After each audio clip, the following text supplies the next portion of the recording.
think like many of yours, we have struggled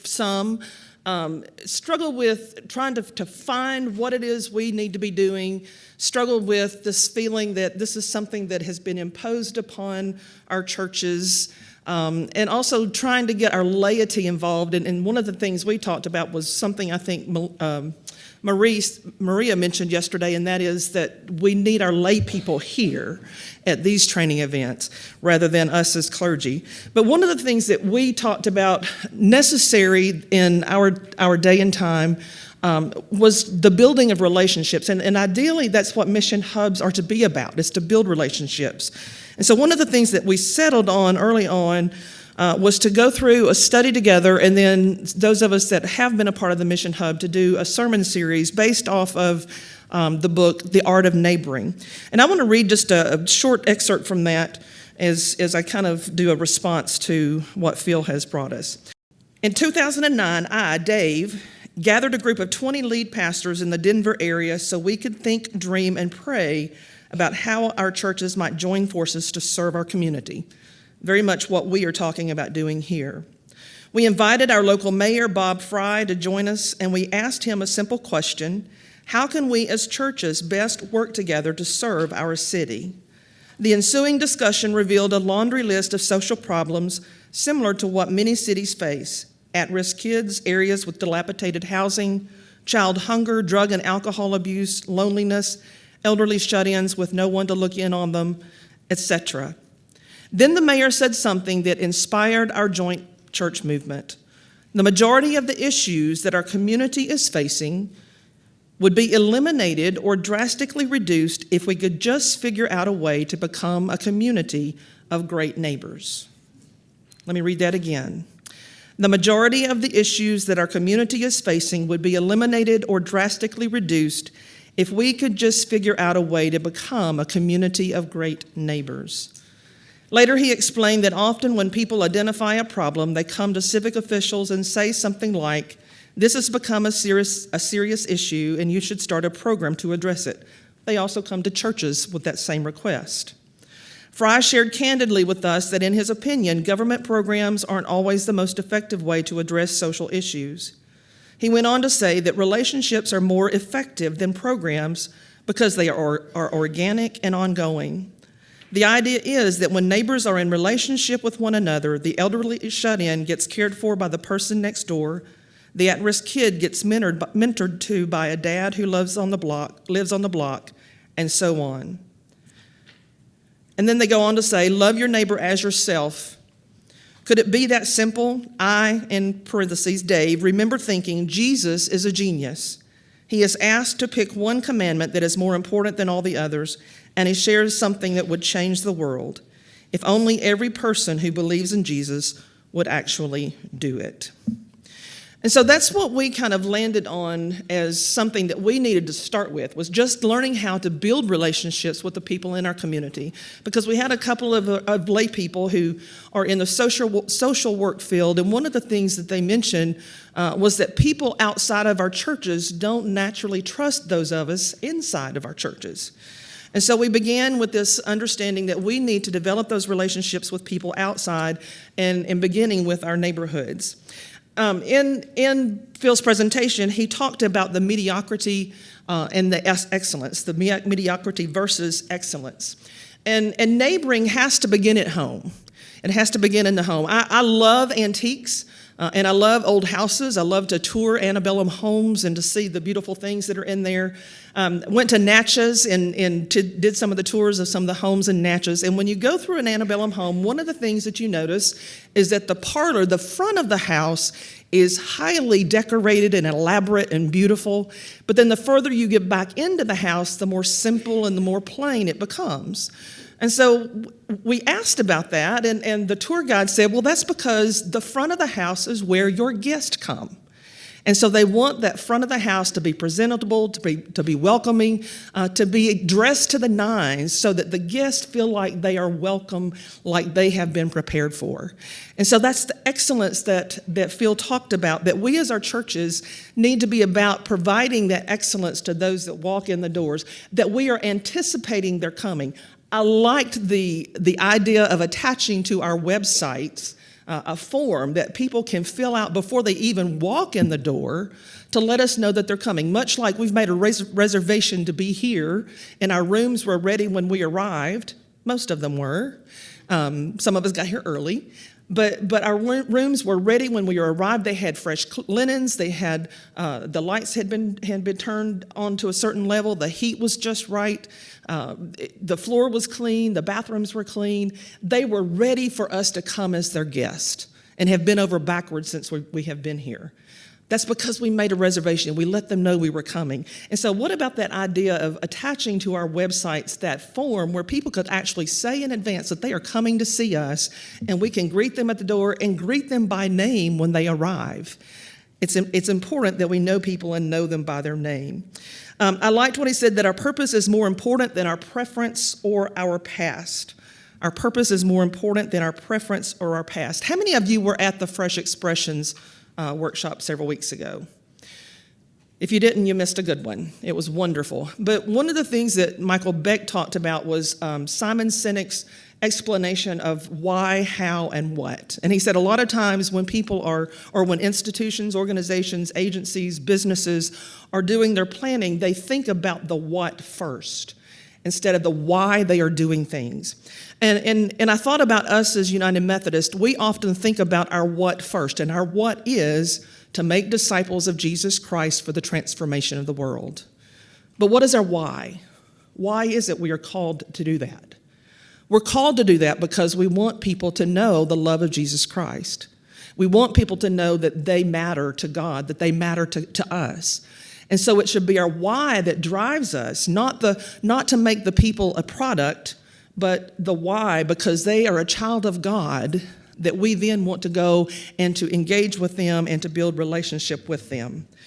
So that why, thinking about the why, the purpose, our purpose, the why of what we do, and that we love others in the name of Jesus Christ.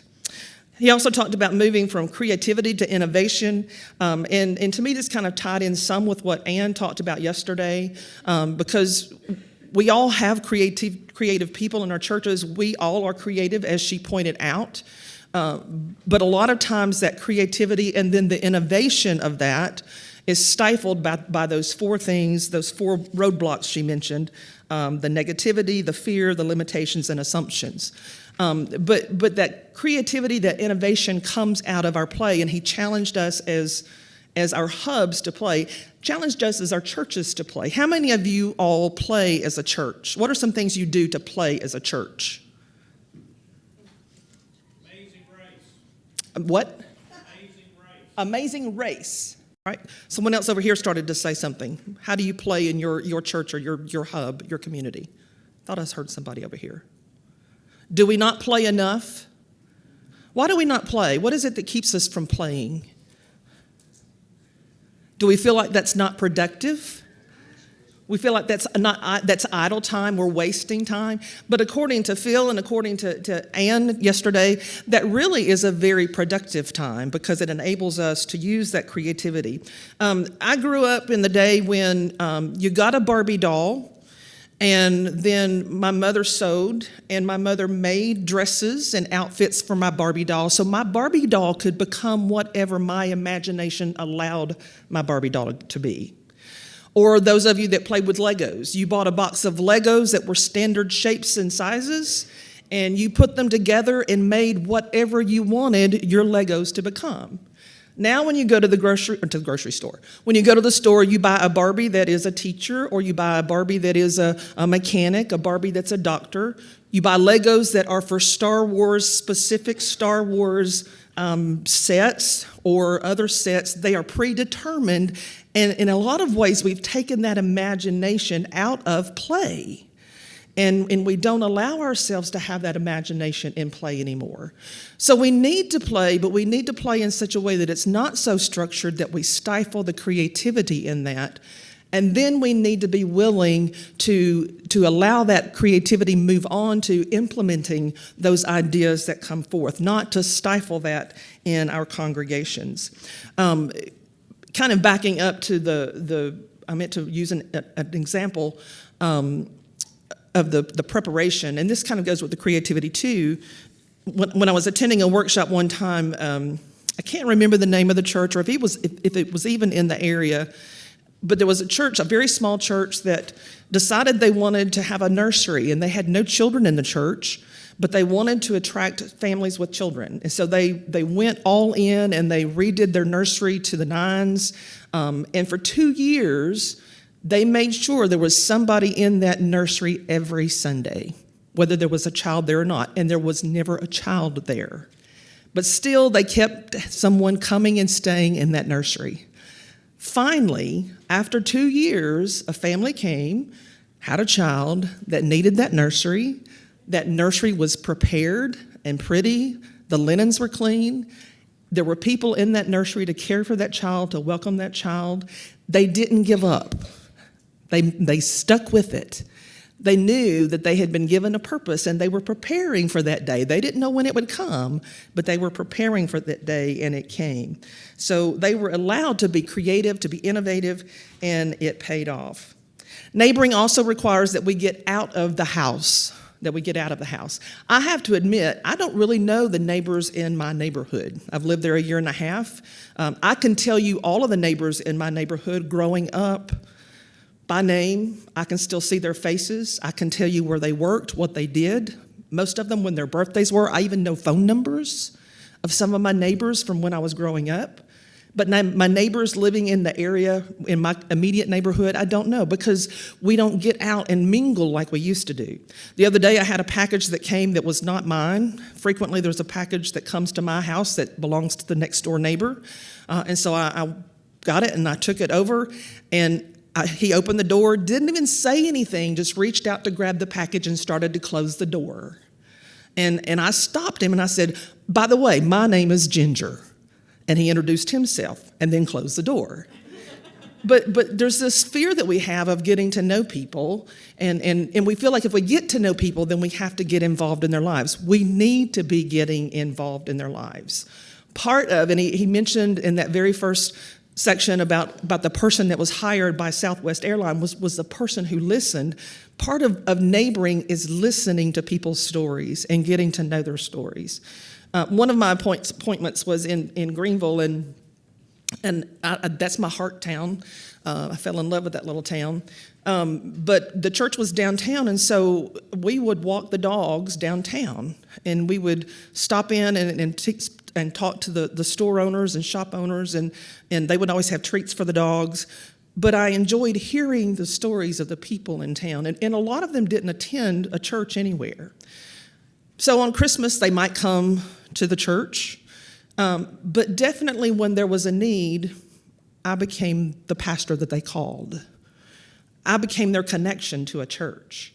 And so when the park ranger's partner passed away and he needed a place to have the funeral, our church became the place for him to celebrate his partner's life. And we hosted that and welcomed them in. And then later on, when some others in the community passed away, I was the one that was called to come and to be with them in their time of grief.